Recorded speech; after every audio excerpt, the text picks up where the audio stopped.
Today, we're jumping into a really fascinating piece of economic history, and it features a protagonist you would never, ever expect. Sir Isaac Newton. Yeah, the gravity and laws of motion guy. So how on earth did that happen?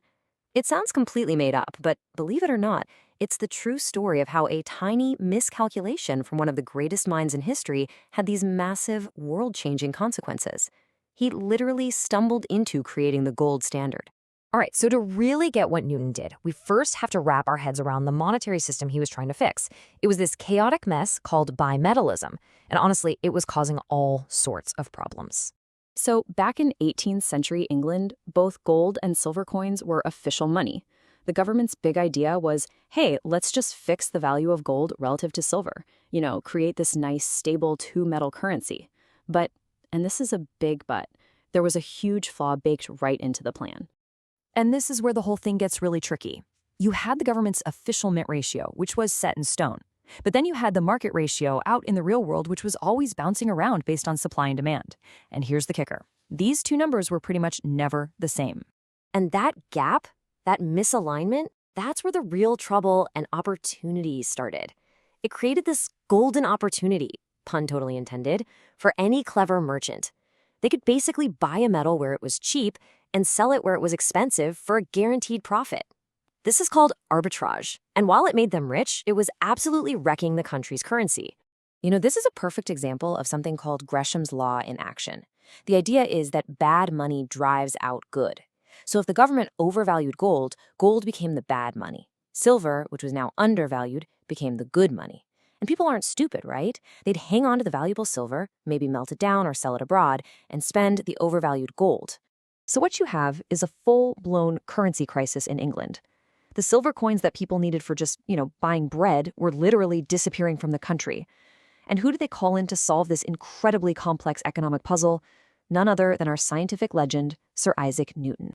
That's right. For almost 30 years, the same brain that was mapping the cosmos was also in charge of making all of England's money. It's wild to think about. And in this powerful role, he was officially asked to come up with a permanent fix for this silver shortage. Okay, so this all builds to this one pivotal moment. The year is 1717. Newton has studied the problem and he's ready. He makes his fateful recommendation to Parliament.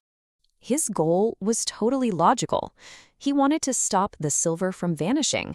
So he proposed a new ratio that was supposed to bump up the official value of silver, making it worthwhile for people to bring their silver back to the mint.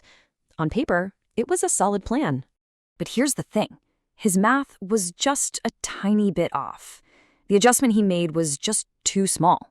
He lowered the value of gold, yeah, but not nearly enough. So silver was still worth more out on the world market than it was at the English mint. And man, this just perfectly shows you the power of incentives. By setting this new ratio, Newton had accidentally made gold even more overvalued in England. The result of this small error was immediate. It was dramatic, and it was the complete opposite of what he was trying to do. So get this, Newton didn't solve the two-metal problem at all. He inadvertently killed it and replaced it with something entirely new, something nobody had planned for or even wanted. Because gold was now so overvalued at the mint, it created this perfect, unstoppable profit loop. Merchants would take silver abroad, buy gold with it, bring the gold to England to be minted into official coins, and then use those gold coins to buy up all the cheap silver. Then they'd take the silver abroad, sell it for more gold, and just repeat. The result was inevitable. Poof. Every last real silver coin just vanished. And just like that, the bimetallic system was over. By effectively pushing all the silver out of the country, Newton's little mistake left gold as the only real currency left standing. Britain became the first major country to be on a gold standard, not because of some grand design, but completely and totally by accident. Now, here's where this story goes global. A simple monetary accident in one country starts a chain reaction that's going to change the entire world over the next 2 centuries. This is a huge deal. So, as the British Empire and the Industrial Revolution took off, Britain became the world's economic superpower, right?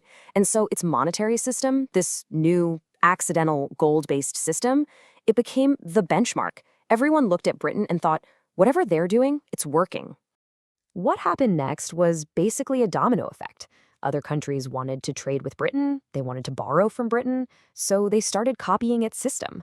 Portugal was an early adopter. Then, when Germany switched in the 1870s, a whole bunch of other European countries followed suit. Finally, the US made it official in 1900. So you see, Newton's little mistake created what we call a powerful network effect. The more countries that joined the gold standard, the more incentive everyone else had to join too. And that's how this global system of fixed exchange rates, all tied back to gold, came to dominate the world. And that just leaves us with this final kind of mind-blowing thought. The system that defined global finance for almost 200 years, this thing that was seen as a pillar of economic stability, it wasn't designed by some genius economist. It was, as one historian put it, just one of history's great accidents. Which really makes you wonder, doesn't it? How many other critical systems that shape our world today are not the result of some master plan, but of a simple, unintended consequence?